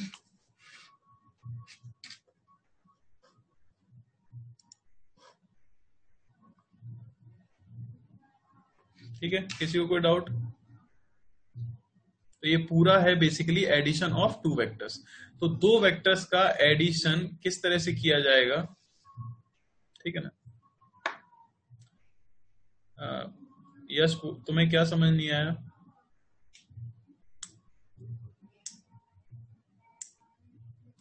tan बीटा कैसे हुआ? tan बीटा फिर से यहाँ पे ट्रायंगल बनाओ, या तो मैं फिर से, ये ट्रायंगल आपको दिख रहा है ना, यहाँ से परपेंडिकुलर ड्रॉप करो, फिर से पूरा कैलकुलेट करो, या मैं तुम्हें एक ट्रिक बता रहा हूँ जिससे तुम याद रख सकते हो। वो सिंपली ये है क्योंकि मैंने tan अल्फा निकाल लिया है, ठीक है ना। बार बार ये कॉम्पिटिटिव एग्जाम की हम तैयारी कर रहे हैं तो बार बार फालतू का डेरिवेशन नहीं करेंगे। हम tan अल्फा निकाल चुके हैं क्योंकि अल्फा था ए वेक्टर के साथ नेट वेक्टर का एंगल और बीटा है बी वेक्टर के साथ नेट वेक्टर का एंगल। tan अल्फा क्योंकि आया है B sin theta upon A + B cos theta, tan beta आ जाएगा A sin theta upon B + A cos theta. A की जगह B और B की जगह A, ठीक है ना। या तो आप इस तरह से यूज कर सकते हो, या फिर आपको क्या करना पड़ेगा, आप वही यहाँ से फिर से परपेंडिकुलर ड्रॉप करो, इस तरह से बनाओ। तो ये क्योंकि A वेक्टर है, ये A वेक्टर है, तो ये A वेक्टर है, फिर से इस ट्रायंगल के लिए सारी चीजें लिखेंगे और तब वो आंसर आएगा, ठीक है ना। इसलिए बेटर होगा कि आप सीधे रिजल्ट याद रखो, क्वेश्चंस करने पे ध्यान दो। ठीक है, सबको क्लियर है? तो आगे बढ़ें। या किसी को डाउट पूछना है तो पूछ सकता है अभी, ठीक है ना। तो ये हो गया दो वेक्टर्स को ऐड कैसे किया जाए, ठीक है। तो आगे बढ़ते हैं। तो हमारे पास जो फॉर्मूला आ चुका है वेक्टर लॉ ऑफ एडिशन का, वो ये आ चुका है कि अगर आपको दो वेक्टर दिए गए हों, मैं फिर से लिख रहा हूं, अगर आपको दो वेक्टर दिए गए हों जिसमें एक का मैग्नीट्यूड a है, दूसरे का मैग्नीट्यूड b है, और उनके बीच का जो एंगल है वो एंगल थीटा है, तो उनका जो रिजल्टेंट होता है या उनका एडिशन होता है वो उनके बीच में आता है, जो उस पैरेललोग्राम के जो कि रहा होगा, ठीक है ना, उसके डायगोनल से रिप्रेजेंट किया जाता है, ठीक है ना, जिसका magnitude a vector plus b vector का मैग्नीट्यूड हमें मिला है under root of a square plus b square plus 2ab cos theta, जहां पे थीटा है एंगल बिटवीन द वेक्टर्स, ठीक है। ये हमने यहां से एस्टेब्लिश किया है, यही है वेक्टर लॉ ऑफ एडिशन। हाँ प्रताप, तुम्हारा डाउट है can the value of angle be greater than 90 degree. हाँ, एंगल की वैल्यू कुछ भी हो सकती है, 180 से बड़ी भी हो सकती है, 360, 720, 1000, 1 लाख, 1 करोड़, कुछ भी हो सकती है। क्वेश्चंस आएंगे तब हम करेंगे, ठीक है ना। हाँ बिल्कुल, मैथ्स में आप फॉर्मूला क्यों नहीं यूज कर सकते, बिल्कुल यूज कर सकते हो, ये मैथ्स ही है जो हम पढ़ रहे हैं। एक तरह से लेंथ आपको दी हो तो ये फॉर्मूला डायरेक्टली आप यूज कर सकते हो लेंथ निकालने के लिए डायगोनल का, कोई दिक्कत नहीं, ठीक है। तो अभी तक हमने ये निकाला है। अब अगर मुझसे कोई पूछ ले कि बताओ magnitude of a plus B की मैक्सिमम वैल्यू कितनी हो सकती है, कोई हमसे पूछ ले कि ये तो आपके पास एक्सप्रेशन आ गया, यानी यहां से आपने ये एस्टेब्लिश कर लिया कि दो वेक्टर्स के मैग्नीट्यूड का, दो वेक्टर्स के रिजल्टेंट का जो मैग्नीट्यूड होगा वो उनके बीच के एंगल के ऊपर डिपेंड करता है। तो अगर मुझे दो वेक्टर दे दिए जाएं तो उनके मैग्नीट्यूड जब आप निकालोगे एडिशन का, यानी उनके रिजल्टेंट के मैग्नीट्यूड की मैक्सिमम वैल्यू कितनी हो सकती है। तो क्योंकि हम जानते हैं कि कॉस थीटा जो होता है, ये आपको नहीं पता तो आप नोट कर सकते हो कि कॉस थीटा की जो वैल्यू है वो -1 से लेके 1 के बीच में लाए करती है, ठीक है ना। cos 0 की वैल्यू होती है 1, cos 90 की वैल्यू होती है 0, और cos 180 डिग्री की वैल्यू होती है -1, ठीक है ना। ये हमें याद रखना होगा कि cos थीटा की वैल्यू जो लाई करती है वो -1 से लेके +1 के बीच में लाई करती है, ठीक है ना। तो अब बोला जाए कि मैक्सिमम वैल्यू कितनी आ सकती है, तो सोच के देखो cos थीटा की मैक्सिमम वैल्यू कितनी हो सकती है। cos थीटा की मैक्सिमम वैल्यू हो सकती है 1, यानी ये मैक्सिमम हो सकता है under root of a square plus b square plus 2ab, यानी under root of a plus b का होल स्क्वायर, और आपको ये कितना मिल गया a प्लस b। अच्छा, cos थीटा 1 होता कब है, जब एंगल उनके बीच में कितना हो 0 डिग्री। अब कॉमन सेंस की बात है, अगर दो वेक्टर्स के बीच का एंगल 0 डिग्री है, इसकी लेंथ a थी, इसकी लेंथ b थी, तो इन दोनों को जोड़ने पे लेंथ कितनी हो जाएगी a प्लस b। सीधी सी बात है, वही हमें इस वेक्टर लॉ से भी मिला है, यानी दोनों वेक्टर्स जब सेम डायरेक्शन में पॉइंट कर रहे होते हैं उस समय उनके रिजल्टेंट या एडिशन की वैल्यू मैक्सिमम आती है, क्योंकि cos 0 की वैल्यू क्या होती है 1। सिमिलरली मुझसे कोई बोले कि a प्लस बी वेक्टर, इन दोनों वेक्टर्स को जब मैं जोड़ूं तो उसकी मिनिमम वैल्यू कितनी आ सकती है, तो आप देख सकते हो कि cos थीटा की मिनिमम वैल्यू कितनी हो सकती है -1, तो वो आ जाएगा under root of a square plus b square minus 2ab, यानी कि under root of a minus b का होल स्क्वायर, या उसे मैं बोल सकता हूं a माइनस b का मॉड। मॉड यानी कि मैथ्स में जो हम पढ़ते हैं हमेशा पॉजिटिव आंसर जिससे आता है, ये उसकी मिनिमम वैल्यू हो सकती है। और ऐसा कब होगा, जब cos थीटा की वैल्यू क्या हो -1 या थीटा की वैल्यू 180 डिग्री, जो कि फिर से कॉमन सेंस की बात है। सोच के देखो, एक वेक्टर है अगर a इस तरफ और b वेक्टर है इस तरफ, दोनों की डायरेक्शन एग्जैक्टली ऑपोजिट है, तो दोनों को जोड़ने पे वैल्यू कितनी आएगी a माइनस b, क्योंकि दोनों एक दूसरे के ऑपोजिट है। तो मिनिमम वैल्यू कितनी हो गई, हम ये कह सकते हैं कि a प्लस b की वैल्यू जब भी आप कैलकुलेट करोगे तो वो mod of a minus b से लेके a प्लस b के बीच में लाए करेगी। यानी कि अब अगर थीटा ना 0 होता ना 180 होता, कुछ रैंडम होता, तो आंसर हमारा कुछ रैंडम आ जाता, ठीक है ना, जब आप इसमें पुट करते हो तो इसीलिए बोला जाता है कि अगर आपके पास दो वेक्टर्स दिए हों तो उनके बीच के उनका जो रिजल्टेंट होगा उसका सम जो है उनके बीच के एंगल के ऊपर डिपेंड करता है, जहां उनकी मिनिमम वैल्यू क्या हो सकती है a माइनस बी और उनकी मैक्सिमम वैल्यू क्या हो सकती है a प्लस बी। ठीक है ना। ईशान, तुम्हारा डाउट है कि हमने मॉड क्यों लिया है, नेगेटिव क्यों नहीं लिया? तो मैं यहाँ पे सिर्फ मैग्नीट्यूड की बात कर रहा हूँ। तो मैग्नीट्यूड हम बताते हैं पॉजिटिव में, ठीक है ना। किसी भी चीज का मैग्नीट्यूड आप बताते हो पॉजिटिव में।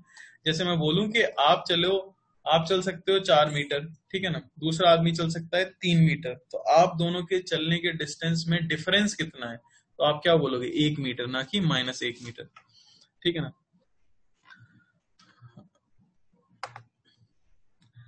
हाँ बिल्कुल, वो पैरेलल और एंटी पैरेलल वेक्टर्स हैं, ठीक है ना।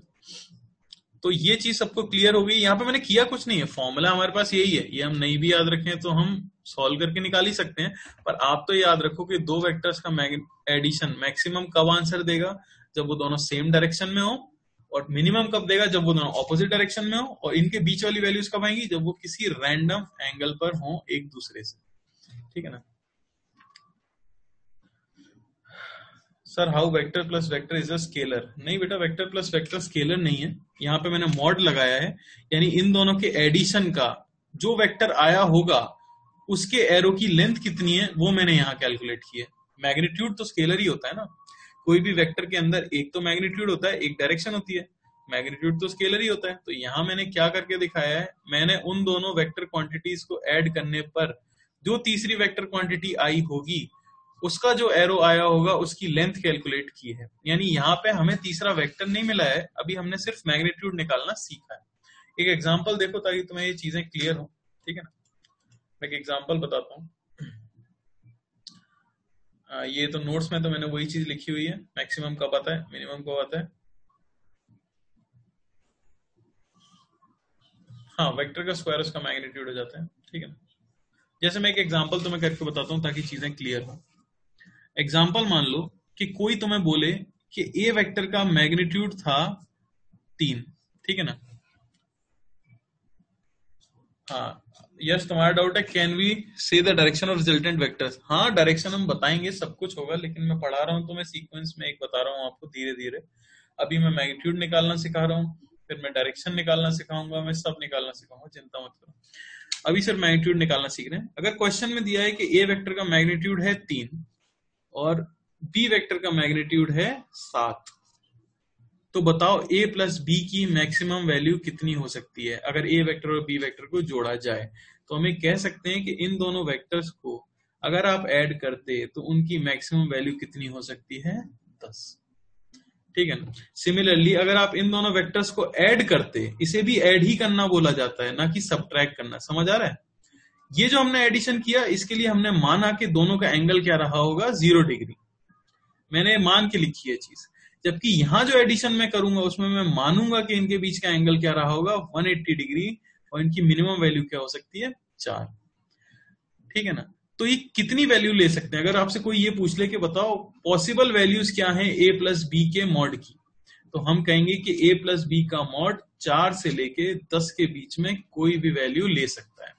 यानी depending on angle A plus B के मॉड की वैल्यू 5 भी हो सकती है, 5.1 भी हो सकती है, 5.2 भी हो सकती है, ऐसी इनफाइनाइट वैल्यूज 4 और 10 के बीच में ये ले सकता है। क्या ये बात क्लियर हुई?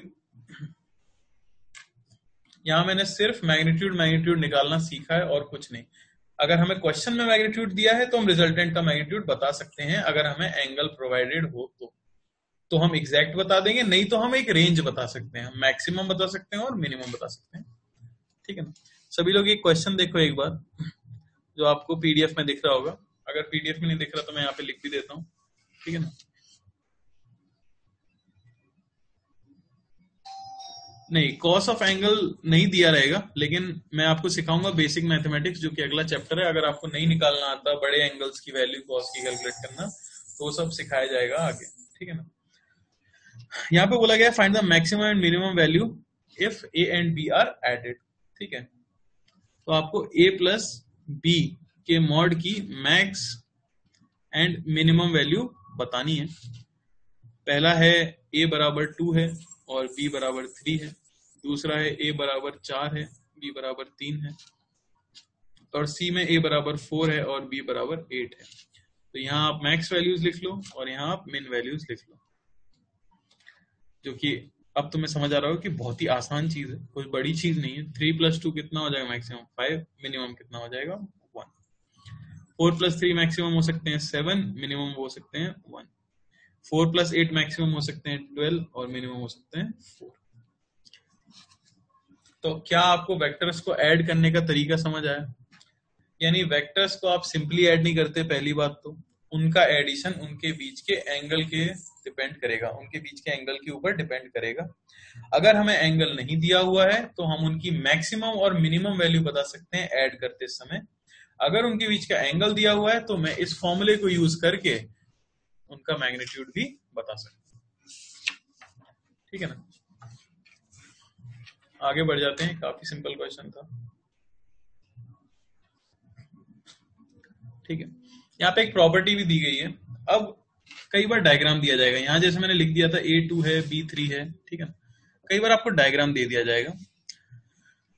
तो आपको एक प्रॉपर्टी याद रखनी है, angle between vectors is the vector during tail to tail और हेड टू हेड कनेक्शन। ये तो हो गई इंग्लिश। अगर मैं हिंदी में बोलूं इस चीज को तो मतलब क्या है इसका? इसका मतलब ये है कि किस एंगल को बोला जाता है एंगल बिटवीन वेक्टर्स। ठीक है ना, अगर मुझे एक वेक्टर इस तरह से दिया है ए वेक्टर और मुझे इस तरह से दिया है बी वेक्टर और बोला गया है कि ये एंगल है 120 डिग्री, तो बताओ ए और बी के बीच का एंगल कितना है? तो मैं आंसर देता हूं कि ए और बी के बीच का एंगल है 120 डिग्री। लेकिन अगर मुझे दिया गया है ए वेक्टर ऐसे और मुझे दिया गया है बी वेक्टर ऐसे और बोला गया है कि ये एंगल है 120 डिग्री, तो बताओ angle between A vector and B vector कितना है? तो मैं उसे 120 डिग्री नहीं बोलूंगा। क्यों? क्योंकि आप दो वेक्टर्स के बीच का एंगल तभी कैलकुलेट करते हो जब उनका हेड टू हेड या टेल टू टेल कनेक्शन हो। यहाँ पे अगर आप देखो तो दोनों वेक्टर्स का टेल टू टेल कनेक्शन था, इसलिए जो एंगल उनके बीच में दिख रहा था मैंने डायरेक्टली उसी को एंगल बिटवीन वेक्टर्स बोल दिया है। जबकि यहां पर अगर आप देखो तो यहां पर टेल टू हेड कनेक्शन है, तो फिर क्या किया जाए? तो फिर हम दूसरी प्रॉपर्टी यूज कर लेंगे। दूसरी प्रॉपर्टी थी कि वेक्टर को स्पेस में अगर खुद से पैरेलल शिफ्ट किया जाए तो वो अनचेंज्ड रह जाता है, और एंगल निकालने के लिए मुझे हेड टू हेड या टेल टू टेल कनेक्शन करना है। तो उसके लिए या तो मैं इस वेक्टर को उठा के शिफ्ट कर दूं खुद से पैरेलल ऐसे, तो टेल टू टेल कनेक्शन हो गया और ये हो गया इनके बीच का एंगल। क्योंकि आपने पैरेलल शिफ्ट किया है तो ये स्ट्रेट लाइन है 120 और ये बचा आपका 60 डिग्री। तो angle between A and B को मैं बोलूंगा 60 डिग्री, क्योंकि मैंने टेल और टेल कनेक्ट कर दी थी। समझ आ रही है बात? सिमिलरली अगर कोई बोले कि हमारे पास एक वेक्टर है ए वेक्टर और ये दिया है बी वेक्टर और ये एंगल है 30 डिग्री, तो बताओ एंगल बिटवीन वेक्टर्स कितना है? तो आप बोल सकते हो कि एंगल बिटवीन वेक्टर्स कितना होगा 30 डिग्री, क्योंकि हेड टू हेड कनेक्शन है। अगर आप एक्सटेंड भी कर देते तो भी कुछ फर्क नहीं पड़ता, आप इसे आगे बढ़ा देते और इसे भी आगे बढ़ा देते तो टेल टू टेल कनेक्शन हो जाता और तब भी ये वर्टिकली ऑपोजिट एंगल फिर से क्या आने वाला था 30 डिग्री ही आने वाला था। तो ये प्रॉपर्टी बहुत ही ज्यादा जरूरी है कि रिजल्टेंट में कॉस के अंदर जो थीटा आप पुट करोगे वो वही पुट करोगे जब टेल टू टेल कनेक्टेड होगी या हेड टू हेड कनेक्टेड होगा। हाँ, आप कुछ भी कर सकते हो, ए को शिफ्ट कर दो, बी को शिफ्ट कर दो। क्वेश्चन ऐसे भी आ सकते हैं कि ये आपका ए वेक्टर है और ये आपका बी वेक्टर है, बताओ अब इनके बीच में एंगल कितना है? तो मैं ए को उठा के कहाँ रख दूं? टेल टू टेल कनेक्ट कर दूं अगर इधर, तो ये एंगल हमारा हो गया 90 डिग्री। समझ रहे हो ना? यानी आपको कुछ भी करके टेल टू टेल कनेक्ट करनी है या फिर आपको हेड टू हेड कनेक्ट करना है। इसी पे बेस्ड कुछ क्वेश्चन दिए हुए हैं, सभी लोग ट्राई कर सकते हो। Angle between A and B is theta, ये तो एग्जांपल दिया है मैंने स्क्रीन पे जो दिख रहा होगा। इस केस में भी थीटा है और इसमें 60 डिग्री। ठीक है, दूसरी प्रॉपर्टी यहाँ पे लिखी हुई है पीडीएफ में, a vector displace parallel to itself in 3D space remains unchanged. नहीं, ये गलत है। ये मत याद रखना कि after displacing in space the angle gets reduce to half. नहीं, हाफ नहीं हो रहा है। आप ये सोचो ना, मैंने पैरेलल शिफ्ट किया था तो ये पूरा 180 डिग्री है, तो ये 120 है तो 180 माइनस 120 ये 60 हो गया। ऐसा नहीं है, ठीक है ना। अगर ऐसा कुछ दिया होता, मान लो आप ये ए है, ये बी है और ये एंगल दिया होता 150 डिग्री, तब आप क्या करते? तब आप इसको शिफ्ट करते आगे तो ये कितना आता है 180 माइनस 150 30 डिग्री, तो हाफ नहीं हो जाता है, ठीक है ना। कोई पूछ रहा है कि can we add 3 to 4 vector simultaneously, आगे चिंता मत करो, आगे 3, 4, 5, 6 सारे वेक्टर आएंगे, आप कितने भी ऐड कर सकते हो इसी फिनोमेना को यूज करके, ठीक है ना। आगे एक क्वेश्चन है, सभी को दिख रहा है क्या स्क्रीन के ऊपर पीडीएफ में, आपको इनके रिजल्टेंट का मैग्नीट्यूड बताना है, दोनों वेक्टर्स दिए हुए हैं, जैसे कि एक क्वेश्चन में बता देता हूं जो कि दिया हुआ है यहाँ पे, ठीक है ना। क्वेश्चन हमें ये दिया हुआ है, पहला पार्ट जो क्वेश्चन का है उसमें दिया हुआ है कि एक वेक्टर है 3 और एक वेक्टर है 4 मैग्नीट्यूड का, उनके बीच में एंगल 90 डिग्री है, तो बताओ उनके रिजल्टेंट का मैग्नीट्यूड कितना होगा। सिर्फ हमें रिजल्टेंट का मैग्नीट्यूड कैलकुलेट करके बताना है, ट्राई करो जल्दी से। यहाँ पे 6 क्वेश्चन दिए हुए हैं पीडीएफ में, काफी अच्छा है, और हम तुम्हारा आंसर आ गया 5, सही है। सेकंड क्वेश्चन में दिया हुआ है ये 3 है, ये 4 है और ये है 120 डिग्री। थर्ड क्वेश्चन में दिया हुआ है ये 3 है, ये 4 है, ये है 30 डिग्री। फोर्थ क्वेश्चन में दिया हुआ है ये है 5, सॉरी ये है 5 और ये है 90 डिग्री। फिफ्थ क्वेश्चन में दिया हुआ है ये है 5, ये है 5 और ये है 60 डिग्री। और सिक्स्थ क्वेश्चन 5, 4 और ये है 180 डिग्री।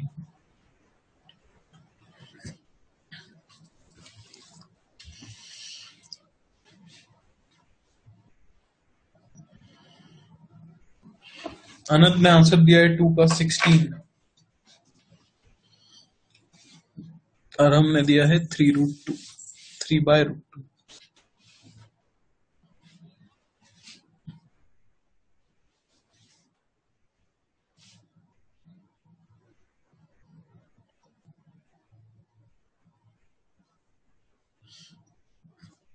तो जिनसे नहीं हो पाया उनको मैं फर्स्ट करके दिखा देता हूं ताकि आप आगे ट्राई कर सको। ए और बी के बीच में टेल टू टेल कनेक्शन है, तो एंगल आपको सीधे सीधे मिल गया है, क्या है 90 डिग्री। फॉर्मूले पुट कर देते हैं, √(a² यानी 3 का स्क्वायर प्लस b² यानी 4 का square plus 2 × 3 × 4 × cos of 90 degree. cos 90 degree 0 होता है, ये हो गया 3 का स्क्वायर यानी कि 9 प्लस 4 का स्क्वायर यानी कि 16 √25 5। ये हमारा आंसर है। सेकेंड क्वेश्चन सॉल्व करने के लिए आपको पता होनी चाहिए, ये टेल टू टेल कनेक्शन है तो एंगल बिटवीन वेक्टर्स 120 ही है।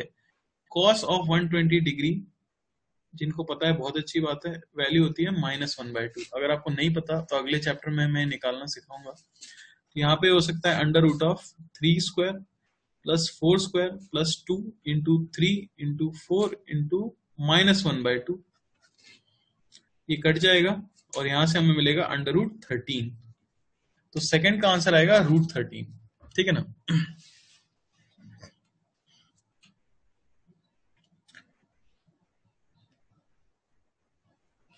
समझ आ रहा है? अब यहीं पे आप देख सकते हो, या फिर मैं थर्ड भी कर लेता हूं पहले। थर्ड में एंगल दिया हुआ है कितना 30 डिग्री, तो 3 का स्क्वायर प्लस 4 का स्क्वायर प्लस 2 × 3 × 4 cos 30 की वैल्यू होती है √3/2। 2 से 2 कट जाएगा, यहां से √25 प्लस हमें मिलेगा 12√3। तो अब आप देखो जरा कि आपने ऐड किसको किया था, 2 वेक्टर्स ही ऐड किए हैं, दोनों का मैग्नीट्यूड क्या था, एक का 3 था और एक का 4 था, लेकिन दोनों को ऐड करने पे अलग अलग आंसर आए हैं। 5 आंसर आया है, ठीक है ना, √13 आंसर आया है, और एक बहुत ही गंदा सा √25 प्लस 12√3 ये भी आंसर आया है। यानी कि 2 वेक्टर्स को ऐड करने पे कुछ भी आंसर आ सकता है उनकी मैक्सिमम और मिनिमम वैल्यू के बीच में, जो कि डिपेंड करता है उनके थीटा के ऊपर, ठीक है। तो 1 + 1 को अब हम हमेशा 2 नहीं बोलेंगे, अगर वो वेक्टर्स हैं हम पूछेंगे कि बताओ एंगल कितना है उनके बीच में। यहाँ पे हम देख भी सकते थे कि मैक्सिमम वैल्यू कितनी आ सकती है 3 और 4 की, अगर हम बात करते तो मैक्सिमम 7 आ सकती थी, मिनिमम 1 आ सकती थी। तो ये सारे आंसर 7 और 1 के बीच में ही लाई कर रहे होंगे, आप ये भी देख सकते। क्वेश्चन नंबर 4 की बात की जाए, 90 डिग्री दिया हुआ है, तो फोर्थ का हम सॉल्यूशन लिख सकते हैं 5 का स्क्वायर प्लस 5 का square plus 2 into 5 cos of 90 degree cos 90 0 हो जाता है, और यहां से हमें फिर मिल जाएगी वैल्यू 5√2। फिर मैं फिफ्थ कर देता हूं, अंडर रूट ऑफ 5 का स्क्वायर प्लस 5 का square plus 2 into 5 cos of 60 degree जो कि होता है 1/2, ये मिल जाएगा 5√3। और सिक्स्थ क्वेश्चन जो कि सबसे इजी है, 5 है राइट की तरफ, 4 है लेफ्ट की तरफ, कट जाएगा, कितना बचेगा 1 राइट की तरफ, तो 1 हमारा आंसर। आप फॉर्मूले में पुट करते तो भी यही आंसर आता। फोर्थ वाला पाइथागोरस से नहीं होगा क्या? पाइथागोरस थ्योरम से ही तो हमने वेक्टर्स का डेरिवेशन किया है, ठीक है ना। जो हमने डेरिवेशन किया है वो पाइथागोरस से ही किया है। और आप जो निकालना चाह रहे हो अभी जो आपने बोल दिया है शिवम, वो बेसिकली ट्राइंगल लॉ है जो इसके बाद में पढ़ाऊंगा। अभी तो बस हम इस तरह से निकाल रहे हैं फॉर्मूले से, ठीक है।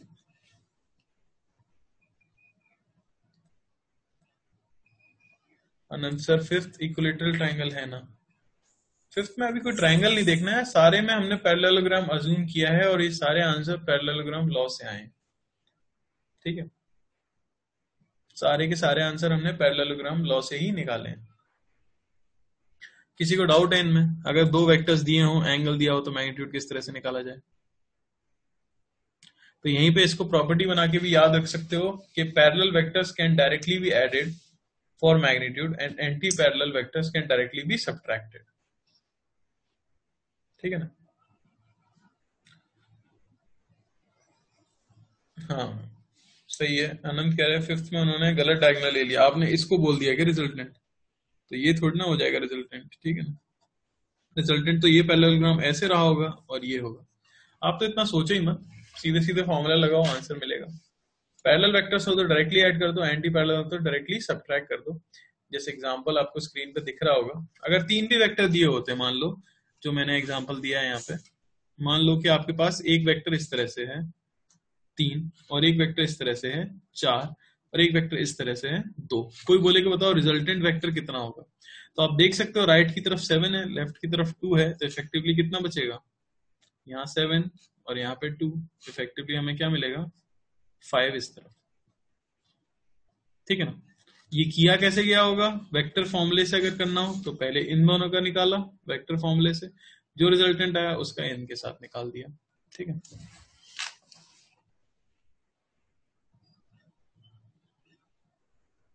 तो अब यहां आ जाते हैं कि ये तो हम सिर्फ क्या निकाल पा रहे हैं? मैग्नीट्यूड निकाल पा रहे हैं रिजल्टेंट का। अब कोई अगर बोले कि डायरेक्शन, जो कि पूछा भी गया था, अभी किसी ने पूछा था कि आप डायरेक्शन कैसे बताओगे, दो वेक्टर्स की डायरेक्शन कैसे बताओगे, ठीक है। ईशान का डाउट है, we can also say if the angle between two vectors is 90 degree, magnitude of the net vector is the hypotenuse of the triangle formed by them। हाँ बिल्कुल कह सकते हो। 3 वेक्टर्स कैसे मैंने सॉल्व किए, तो वो सिंपल है, वो एक प्रॉपर्टी की तरह याद रख लो कि जो सेम डायरेक्शन में हो वेक्टर्स उन्हें सिंपली ऐड कर दो, जो ऑपोजिट हो उन्हें सब्ट्रैक्ट कर दो। 3 + 4 7, 7 - 2 5, ठीक है ना। ऐसे कितने भी वेक्टर्स दिए हों, अगर वो कोलिनियर हैं तो उन्हें सॉल्व करने के लिए मैं रूट में नहीं जाता हूं बार बार, सिंपली मैं देख कर ही सॉल्व कर सकता हूं। सेम डायरेक्शन वाले जुड़ जाते हैं, ऑपोजिट डायरेक्शन वाले घट जाते हैं, ठीक है। आगे एक और चीज है इंपॉर्टेंट, जरा सा ध्यान दो इसके ऊपर, ठीक है। वो है एडिंग 2 और मोर वेक्टर्स इन वेक्टर फॉर्म। अभी तो हमने क्या निकाल पाया? सिर्फ 2 वेक्टर्स जिनका क्वेश्चन में मैग्नीट्यूड दिया गया था, उनके बीच का एंगल दिया गया था और पूछा गया था कि उनका नेट मैग्नीट्यूड बताओ रिजल्टेंट का।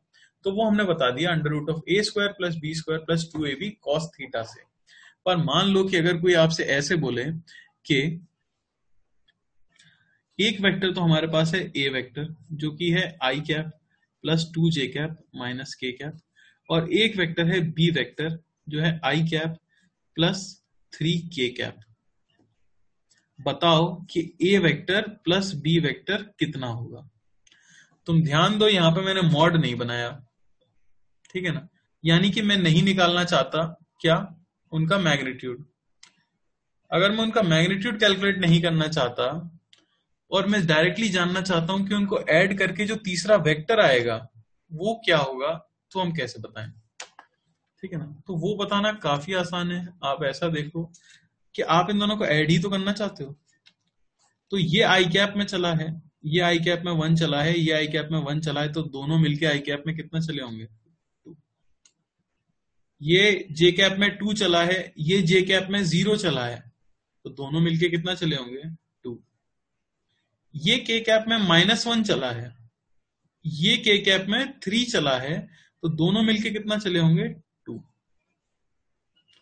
तो ये मिल गया आपको इन दोनों का रिजल्टेंट वेक्टर। मैं एक और करके दिखा देता हूं क्वेश्चन आपको। एग्जाम्पल, ए वेक्टर आपको दिया हो i प्लस जे प्लस के, बी वेक्टर आपको दिया हो 2i माइनस जे प्लस 3k, सी वेक्टर आपको दिया हो i माइनस जे माइनस के, और आपसे कोई पूछे कि बताओ A vector plus B vector plus C vector कितना होगा। हाँ 2 आप वो सब आगे आएगा। ईशान तुम जो पूछ रहे हो कि 2 कॉमन ले सकते हैं कि नहीं, तो तुम्हारे क्वेश्चन का आंसर है कि हाँ हम ले सकते हैं। ये मैं कब सिखाऊंगा? ये मैं सिखाऊंगा मल्टीप्लिकेशन ऑफ वेक्टर्स के टाइम पे, ठीक है ना। अभी आप इसी तरह से सीखो कि हम बस इतना ही लिख सकते हैं। तो अब जो हम सीख रहे हैं वो काफी सिंपल चीज सीख रहे हैं, वो है कि आप वेक्टर फॉर्म में ऐड कैसे करते हो। इससे पहले क्या सीखा हमने कि 2 वेक्टर्स का मैग्नीट्यूड दिया हो, बीच का एंगल दिया हो, तो रिजल्टेंट का मैग्नीट्यूड कैसे निकालें। अब हम सीख रहे हैं कि वेक्टर फॉर्म में कोई पूछे कि बताओ रिजल्टेंट वेक्टर क्या होगा, तो हम कैसे बनाएंगे। तो ये देखो, अब अगर 3 वेक्टर दे दिए और पूछा गया तीनों का समेशन क्या होगा, तो भी मैं समझ सकता हूं ये आई कैप में चला 1, ये चला 2, ये चला 1, टोटल मिलके कितना चले 4। 1 -1 -1 माइनस जे, 1 + 3 -1 कितना हो गया 3। ये आपको रिजल्टेंट वेक्टर मिल गया। इसमें तो शायद किसी को दिक्कत नहीं होनी चाहिए, इससे आसान तो कुछ होगा नहीं। आई से आई जुड़ जाता है क्योंकि ये एक ही डायरेक्शन के अलोंग है, समझ आ रहा है ना। इससे पहला जो हमने क्वेश्चन किया और प्रॉपर्टी लिख ली कि सेम डायरेक्शन वालों को आप डायरेक्टली ऐड कर दो, ऑपोजिट डायरेक्शन वालों को आप डायरेक्टली सबट्रैक्ट कर दो, तो वही चीज यहाँ पे हो जाती है। ये क्योंकि आई में था, ये भी आई में था, तो डायरेक्टली जोड़ दिया। ये जे में था, ये माइनस जे में था, तो घटा दिया, ठीक है ना। Why there is no mod. How do we find magnitude of the resultant vector. हाँ, इस क्वेश्चन के लिए आप मैग्नीट्यूड ऑफ रिजल्टेंट वेक्टर कैसे निकालोगे वो मैं सिखाऊंगा। ये सभी टाइप्स हैं, ठीक है, आपको समझना पड़ेगा। एक तो आपको क्वेश्चन में ये हो सकता था कि कोई 2 वेक्टर दे दे और एंगल दे दे, तो मैग्नीट्यूड कैसे निकालते हैं, मैंने वो सिखाया। अब मैं बता रहा हूं कि अगर आपको वेक्टर फॉर्म में दिया हो और कोई पूछे रिजल्टेंट वेक्टर वेक्टर फॉर्म में क्या होगा, तो फिर उसका मेथड ये है। अब इसका भी मैग्नीट्यूड कैसे निकालेंगे वो हम सीखेंगे, लेकिन थोड़ी आगे। इसमें किसी को डाउट है क्या? नहीं होना चाहिए, ठीक है ना। पीडीएफ में भी आपको कुछ क्वेश्चन दिख रहे होंगे जो कि एग्जांपल है इसके। एक एक करके अगर आप पेशेंस से सीखने की कोशिश करोगे चैप्टर, तो बहुत इजी लगेगा। ये सब्जेक्ट जो फिजिक्स है इसमें पेशेंस बहुत जरूरी है। मैं जानता हूँ आपका इंटरेस्ट आगे बढ़ता होगा कि हम ये भी सीख लें वो भी सीख लें, लेकिन ये 2 साल का कोर्स है, काफी लेंदी है, ठीक है ना। Where is the mod? Shivam तुम्हारा डाउट है वेयर इज द मॉड, तो मॉड आपसे पूछा ही नहीं गया क्वेश्चन में, तो आप मॉड थोड़ी ना लगा दोगे। मॉड तो सिर्फ हम तब लगाते हैं जब हमें मैग्नीट्यूड कैलकुलेट करना हो। यहाँ क्वेश्चन पूछने वाले ने मैग्नीट्यूड पूछा ही नहीं है आपसे, वो जानना चाहता है कि आप तो वेक्टर फॉर्म में आंसर दो, तो फिर मॉड में क्यों लगाऊंगा। मॉड तो तब लगाते हैं जब सिर्फ मैग्नीट्यूड निकालना हो, ठीक है ना।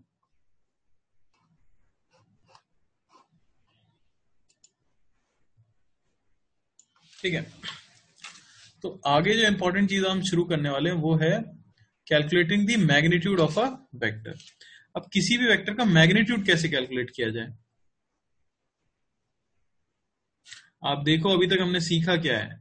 सबसे पहला टाइप जो हमने सीखा था उसमें मैग्नीट्यूड पहले से दिया रहेगा और आपको क्या दिया रहेगा, एंगल दिया रहेगा, तो आप रिजल्टेंट का मैग्नीट्यूड बता पा रहे थे।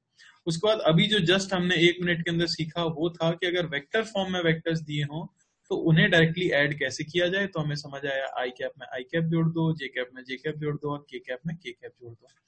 अब अगर कोई बोले कि हमारे पास एक वेक्टर है, ये वेक्टर जो है एक्स आई प्लस वाई जे प्लस जेड के, तो बताओ ये जो आपने इस तरह से जब हम लिखते हैं किसी वेक्टर को, तो इसमें मैग्नीट्यूड भी इन्वॉल्व है और डायरेक्शन भी इन्वॉल्व है कि नहीं।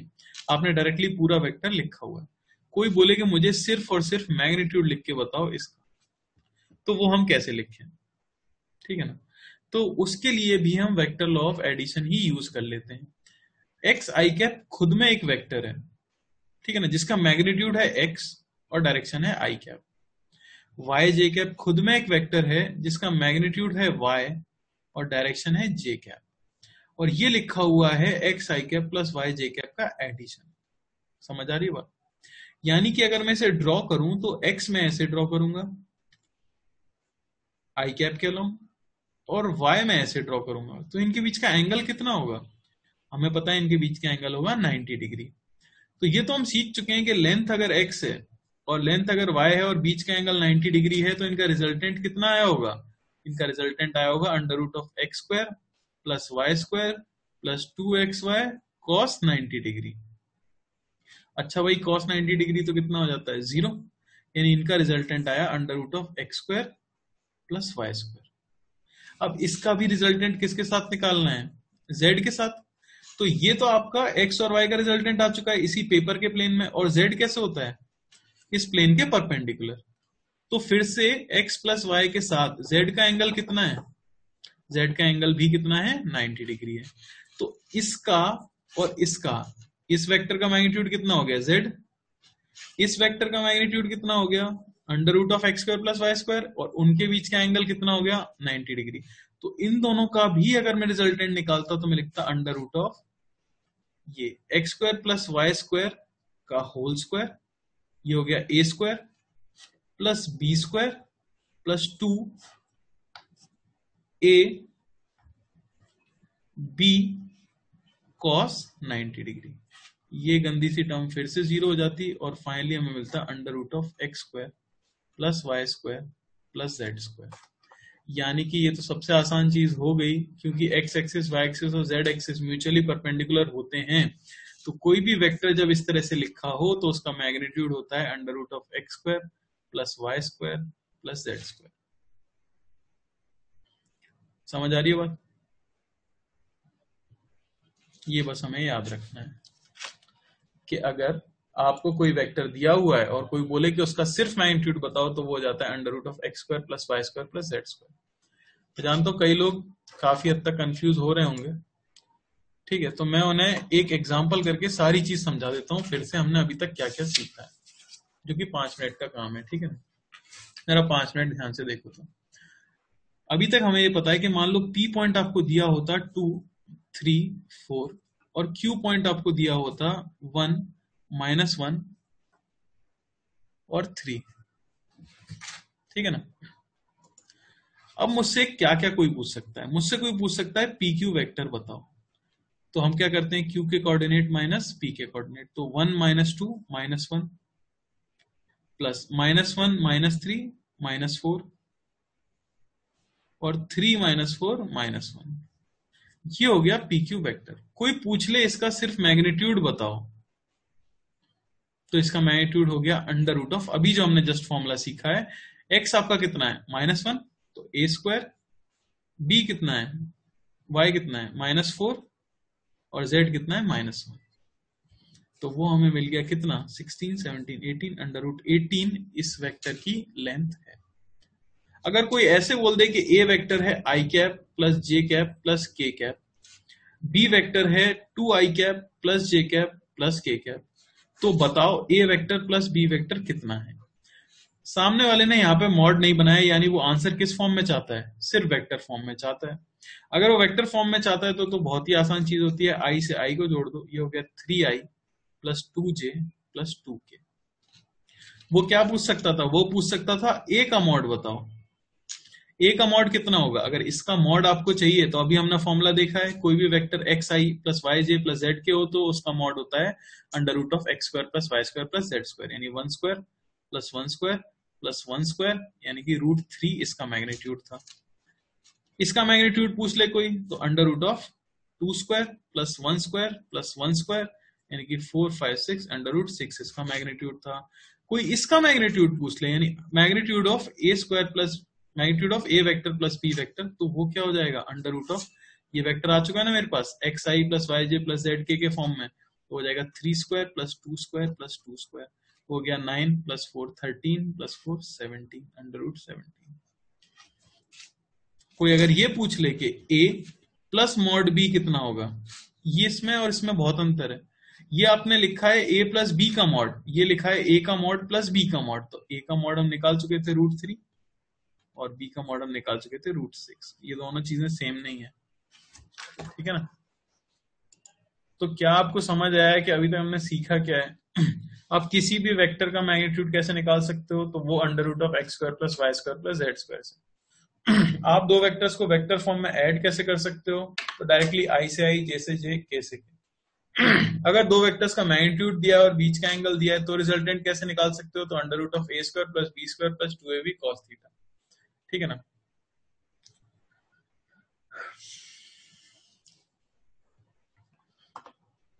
अब मैं जरा अनम्यूट करता हूं, तो जिसको भी डाउट है वो पूछ सकता है। हाँ बोलो, कौन पूछ रहा है डाउट? हेलो, क्या कोई डाउट पूछना चाहता है? कुछ नहीं। No sir. किसी को कोई डाउट था? आई कैप जे कैप क्यों नहीं लिखा उसमें? सबको समझ तो आया ना कि उड़ गया? Sir mod of a plus B और mod a plus mod B में कोई रिलेशन है? नहीं, कोई रिलेशन नहीं बेटा, सिंपल सी बात है। वो जानना चाह रहे हैं a का मैग्नीट्यूड प्लस b का मैग्नीट्यूड कितना होगा, और ये वो जानना चाह रहे हैं कि a plus B vector form में ऐड करके जो आया होगा उसका मैग्नीट्यूड कितना होगा, ठीक है। ऐसे पूछने वाले के क्वेश्चन पे डिपेंड करता है, कंफ्यूज नहीं होना है। आपको ट्रिक करने के लिए कोई पूछ सकता है, ठीक है ना।